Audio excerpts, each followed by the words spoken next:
ঘটনাটি শুনেছি আমাদের মসজিদের মুয়াজ্জিনের কাছ থেকে। তার নাম হানিফ, বয়স 40-এর মতো হবে।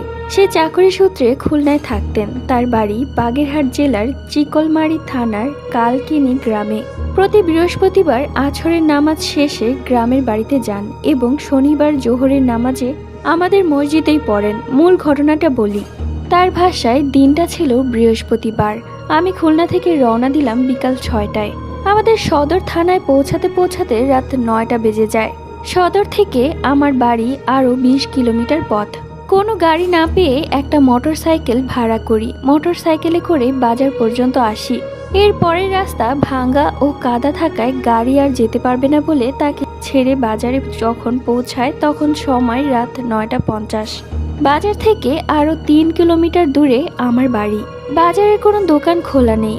আকাশ একটু মেঘলা থাকায় বেশ অন্ধকার লাগছে। আমার কাছে একটা 2 ব্যাটারির চার্জ। আমি হাঁটতে লাগলাম। যে রাস্তা দিয়ে আমি হাঁটছি তা ছিল মাটির রাস্তা। রাস্তার বাম পাশে ছিল খাল, ডান পাশে পাট ক্ষেত। কিছু দূর হাঁটার পরে একটা পূজার মণ্ডপ। মণ্ডপটার গেটের উপর একটা মহাদেবের মূর্তি 25 ফুট উঁচু হবে ও তার পাশেই শ্মশান। মহাদেবের মূর্তিটার গায়ে শ্যাওলা পড়ায় ওইটাকে ভয়ঙ্কর দেখাচ্ছিল। শ্মশানটার দিকে যখন তাকালাম মনে হলো কেউ যেন একটা ওখান থেকে দৌড়ে আসবে আমাকে ধরার জন্য। কিছুই দেখি না, কিন্তু মনে হচ্ছে কেউ বুঝি আমাকে দেখছে, আমাকে অনুসরণ করছে। আমার পিছনে বুঝি কেউ আছে। দোয়া পড়তে থাকি মনে মনে। প্রথমে কিছু মনে থাকলেও পরেরগুলো ভুল হতে থাকে। কিছু দূর যাওয়ার পরে পাশের খালে একটা নৌকা দেখে একটু সাহস পাই। নৌকায় লাইট মারি, কিন্তু কোনো সাড়া শব্দ নেই। আমি জিজ্ঞেস করি কেউ কি আছে। তবুও কোনো সাড়া না পেয়ে আমি নৌকার কাছে যাই। নৌকার পাটাতনের ভেতরে লাইট মারি। ভেতরে যাকে দেখলাম তাকে আমি চিনি, নাম গফুর। গফুরকে বললাম, কিরে তুই এত রাতে এখানে কি করিস?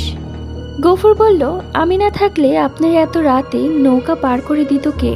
এত রাতে কথাটা শুনে আমি ঘড়িতে তখন দেখি সময় 1টা 55 আমি যেন আকাশ থেকে পড়লাম। এত সময় তো হতে পারে না। আমি কি 3 ঘন্টা ধরে হাঁটছি? মোড়ের পরে 3 থেকে 40 মিনিটের রাস্তা। আমি গফুরকে কিছু বুঝতে দিলাম না। গফুরকে বললাম, গফুর আমাকে একটু পার করে দে না।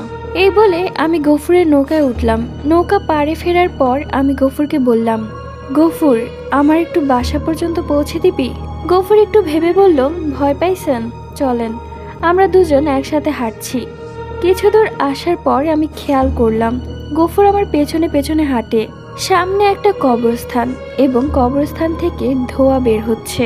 একটু যখন কাছে এসে লাইট মারলাম কবরের দিকে, দেখি একটি মেয়ে সাদা কাপড় পরা, চুলগুলো ছেড়ে দেওয়া কবরস্থানের ওপর দাঁড়িয়ে আছে এবং হাতের ইশারায় আমাদের ডাকছে। এটিকে দেখে আমি চিনেছি, ওর নাম ময়না। আমি গফুরকে বলি, ও ময়না না? হঠাৎ বুকের ভেতরটা কেমন যেন করে উঠল, শরীর কেঁপে গেল। আমার পাশে গফুর নেই। আমি একটা চিৎকার দিয়ে দৌড়াতে দৌড়াতে একটা বাসার সামনে গিয়ে অজ্ঞান হয়ে পড়ি। বাড়ির লোকজন আমাকে তুলে নিয়ে মাথায় পানি দেয়। কিছুক্ষণ পর আমার জ্ঞান ফিরলে আমি তাদের সবকিছু খুলে বলি। আমার কথা শুনে তারা একে অপরের দিকে এমনভাবে মুখ চাওয়াচাওয়ি করে যেন আমি মিথ্যে কথা বলছি। পরে জানতে পারি গফুর ও ময়নার মধ্যে একটা সম্পর্ক ছিল। গফুর মাঝের কাজ করে ও ময়নার বাবা একটু প্রভাবশালী। তাদের সম্পর্ক মেয়েটির পরিবার মেনে নেয়নি, তাই মেয়েটি সুইসাইড করেছে ও গফুরেরও খোঁজ কেউ জানে না। সো আজকের এই ঘটনাটা তোমাদের কাছে কেমন লেগেছে কমেন্ট করে জানিয়ে দিও। অ্যান্ড দেখা হবে নেক্সট ভিডিওতে। আল্লাহ হাফিজ।